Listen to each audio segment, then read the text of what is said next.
क्या होती है, बेटियों का सोच क्या होता है, हमारी सोच क्या होती है बेटियों के प्रति।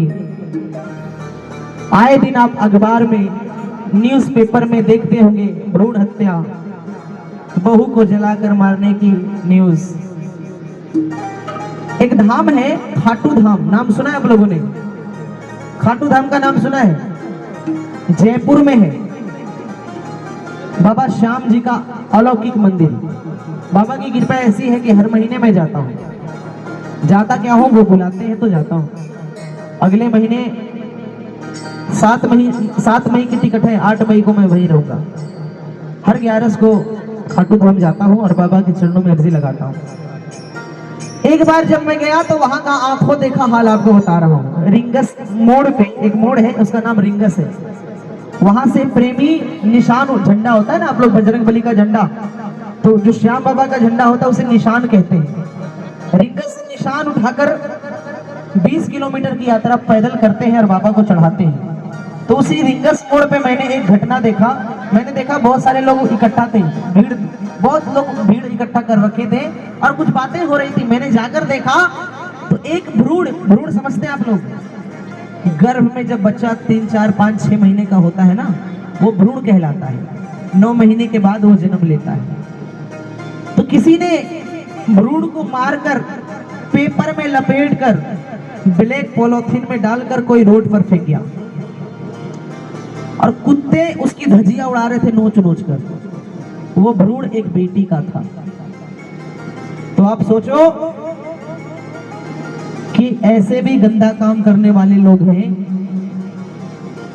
आखिर वो भ्रूण आया कहां से? किसी ने पता लगाया, भाई गर्भ में बेटी है, मार डालो, गर्भपात करवा दिया। तो आइए आप सबों के बीच ये बेटी का भजन सुना रहा हूं। इसे मैं अपने मुंह से, अपने गले से नहीं, अपने दिल से गाता हूं। विनती आपसे यही होगी, अपने कानों से नहीं, अपने दिल से सुनिएगा और अपने जहन में उतारिएगा। सुनिए। वाहिगुरु जी सुनिए।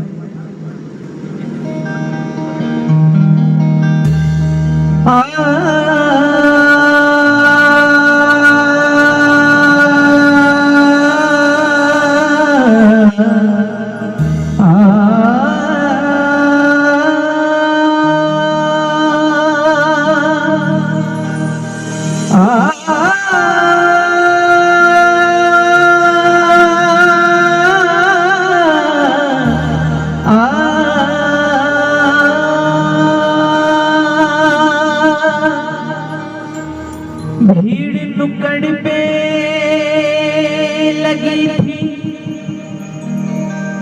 कुछ लोग खड़े सोच रहे थे।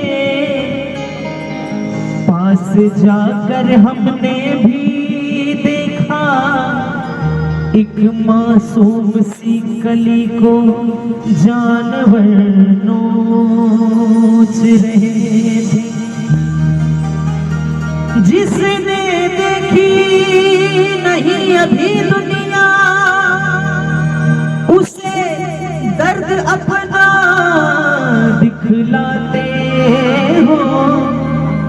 कौन से जन्म का है ये बदला और कौन से जन्म की दुश्मनी निभाते हो।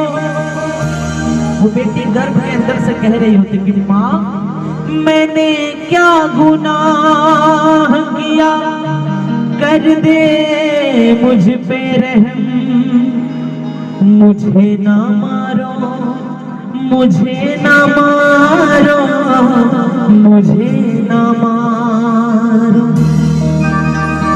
एक बेटी बनना किसी के बस की बात नहीं, आसान नहीं होता। एक बेटा, एक घर को भी संभालना मुश्किल होता है, लेकिन एक बेटियां वो होती हैं जो 2 घरों की मान मर्यादा को संभाल कर रखती है। एक बेटी अपने बचपने को गुजार कर, बड़ी होकर ब्याह कर जब ससुराल जाने लगती है, जाते वक्त तो अपने पापा से, अपने माँ से, अपने भाई से कहती है, भैया मेरी बात सुनो। मैं गुड़िया तेरे आंगन की, मैं गुड़िया जाऊंगी बैठ के डोली, जाऊंगी बैठ के डोली, जाऊंगी बैठ के अपने साजन की, मैं गुड़िया। आइए बड़े प्रेम से इस भजन को सुनिएगा। ये 1 2 3 4 आइए।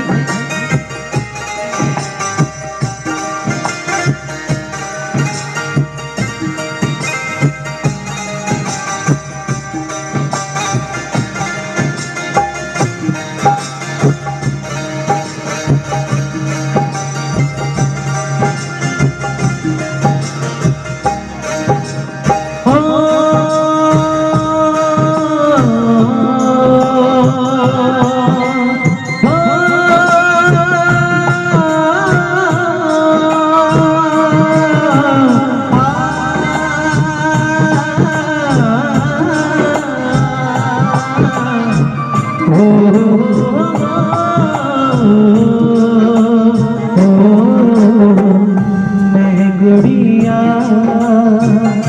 तेरे आंगन की, मैं गुड़िया जाऊंगी बैठ के डोली, जाऊंगी बैठ के डोली, जाऊंगी बैठ के डोली साजन की, मैं गुड़िया तेरे आंगन की, मैं गुड़िया।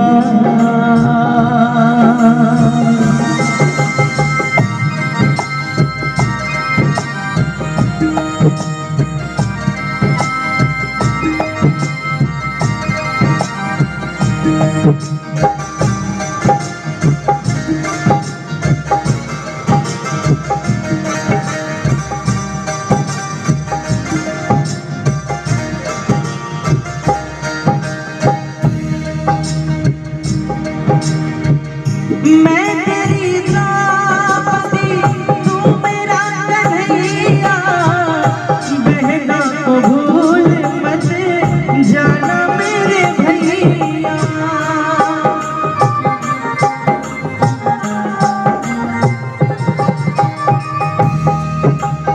विदाई का समय है। भाई अपने बहन को गोद में उठाकर गाड़ी तक, डोली तक पहुंचाता है। विदा होते समय दुल्हन की सबसे पहली मुलाकात अपने भाई से होती है। रिवाज होता है ना, भाई अपनी बहन को गोद में उठा लेता है और बाहर गाड़ी तक पहुंचाता है, डोली तक पहुंचाता है।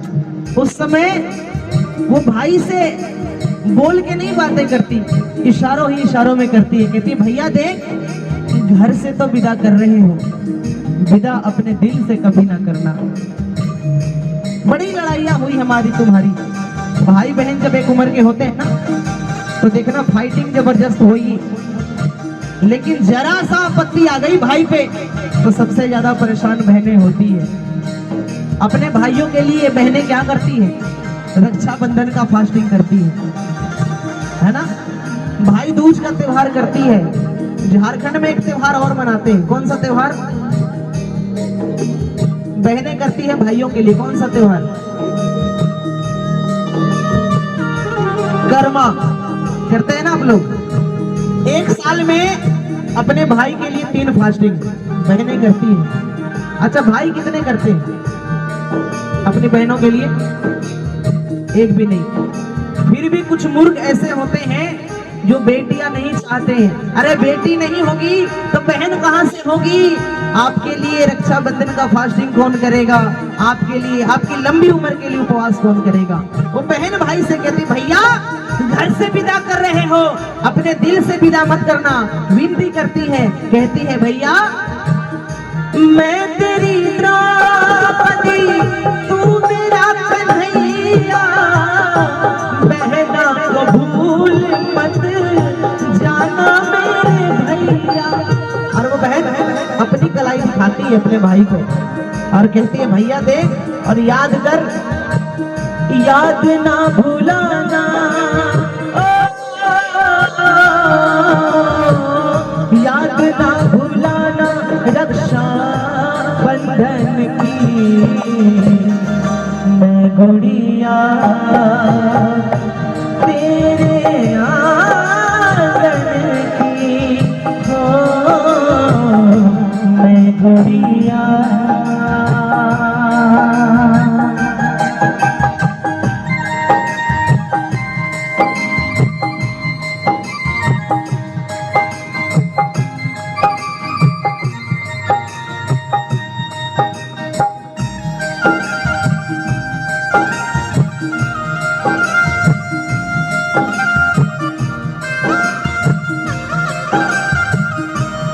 जय जय।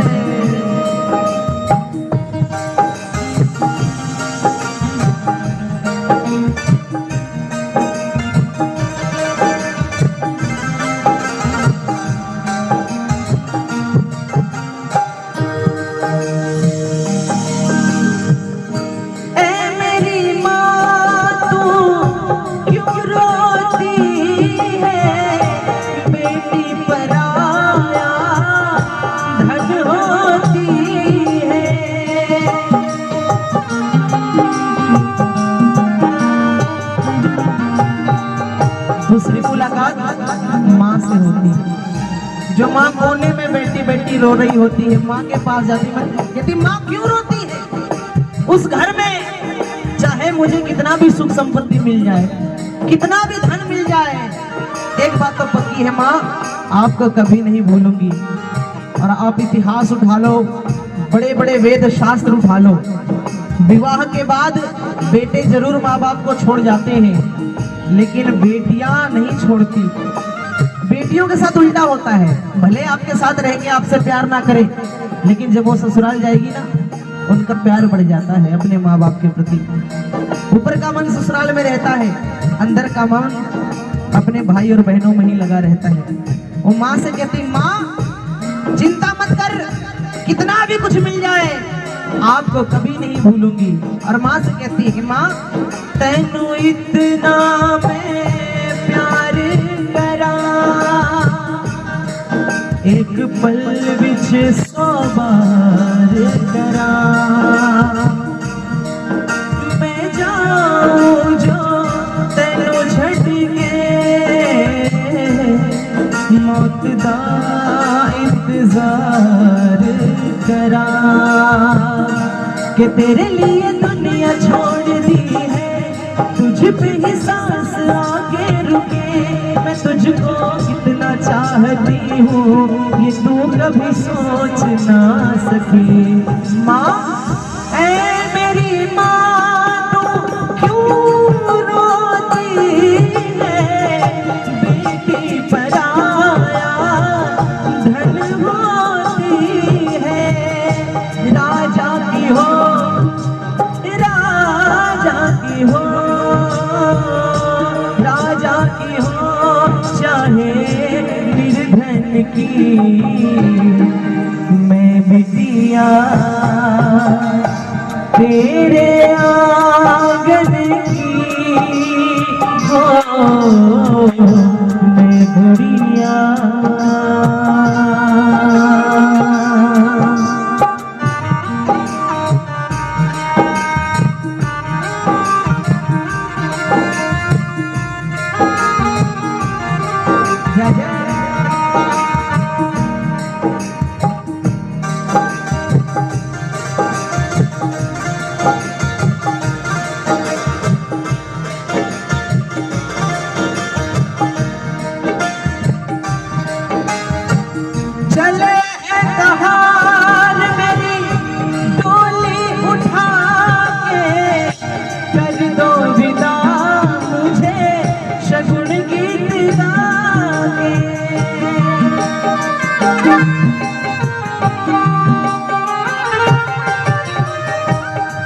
दो सवाल करूंगा आपसे। पहला सवाल, बेटी का असली घर कौन सा होता है? मायका या ससुराल? ससुराल। इधर से मायका या ससुराल? मायका। पीछे से एक चाची ऐसे कर रही है, आपको सलाम हमारा। एक्सप्लेन करता हूँ, सुनिए।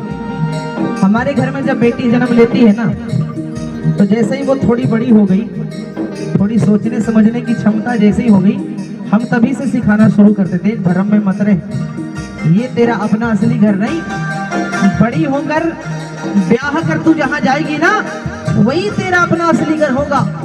और वही सोचकर वो बड़ी होती है। लेकिन होता क्या है, बड़ी होकर जब वो ससुराल जाती है ना, ससुराल वाले जिंदगी भर ताना मारते, अपनी थोड़ी पराए घर से आई। खुद की बेटी से अगर गलती हो जाए तो 2 थप्पड़ लगाएगी और उसे गलत से सही करना सिखाएगी। लेकिन वही गलती अगर बहू ने कर दिया, तेरे बाप ने यही सिखाया। आप सबसे विनती है, प्रार्थना है, अगर आप सास हो, आपकी बहू ने अगर कोई गलती कर दी, आप कृपया उसे ताना मत मारना, 2 थप्पड़ लगा देना, ताना मत मारना। वो आपकी बेटी कब बन जाएगी आपको पता भी नहीं चलेगा। दूसरा सवाल, एक बेटी से सबसे ज्यादा घर में प्यार कौन करता है? बताइए। अच्छा, बेटियों से पूछ रहा हूं, सबसे ज्यादा कौन प्यार करता है आपको? पापा। बिल्कुल सही। बेटों से करती है माँ और बेटियों से, लेकिन पापा का प्यार दिखता नहीं। विदा होने से पहले सबकी आंखों में आंसू आ जाते हैं, सिवाय पिता के। पिता के आंखों में आंसू पता है कब आता है? जब वो बेटी गले लगती है, तब जाकर आंखों में आंसू आता है। गुरुजी कहा करते थे, हर एक इंसान अपनी जीवन में एक बार मरता है, सिवाय पिता के। पिता 2 बार मरते हैं, मरने से पहले एक बार उनकी मृत्यु होती है। पता है कब? जब वो अपनी बेटी का कन्यादान करते हैं तब। अच्छा, पिता क्यों प्यार करते हैं उसका कारण बताता हूँ। पिता का ख्याल घर में रखने वाली बेटियां, नाश्ता बनाओ, डिनर बनाओ, पापा का कपड़ा धोना है, हाँ, जूते पॉलिश करना है, न्यूज़पेपर देना है, दवाई देना है, सारे काम बेटियां करती हैं। इसलिए वो पापा के दिल के बड़े करीब होती है। पापा से कहती, पापा आपको छोड़ के जाने का गम नहीं है पापा, चिंता है कि मेरे जाने के बाद आपका ख्याल कौन रखेगा। हाँ पापा, जाते जाते ऐसा आशीर्वाद देना कि हमारे हाथों को ऐसा काम ना हो जिससे आपके मान मर्यादा को ठेस पहुंचे। और निवेदन करती है, विनती करती है, कहती है, पापा चले हैं कहार मेरी डोली उठा के, कर दो विदा मुझे शगुन गीत गा के।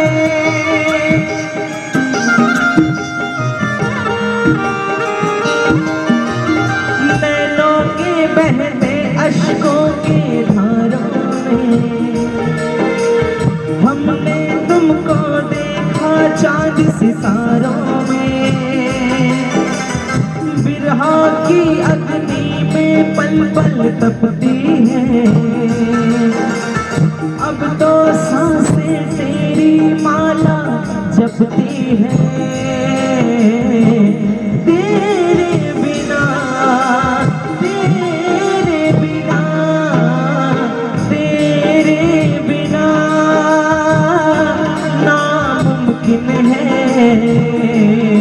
जिंदगी का गुजारा। पापा जिंदगी का गुजारा। चले हैं कहार मेरी डोली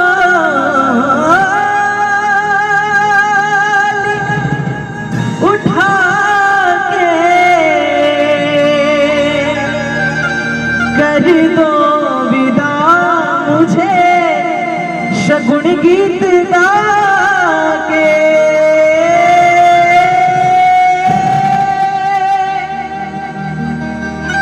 और जाते जाते वो बेटी अंतिम बात कहती है, कहती पापा, ओ पापा, सब कुछ करना मगर याद ना भुलाना।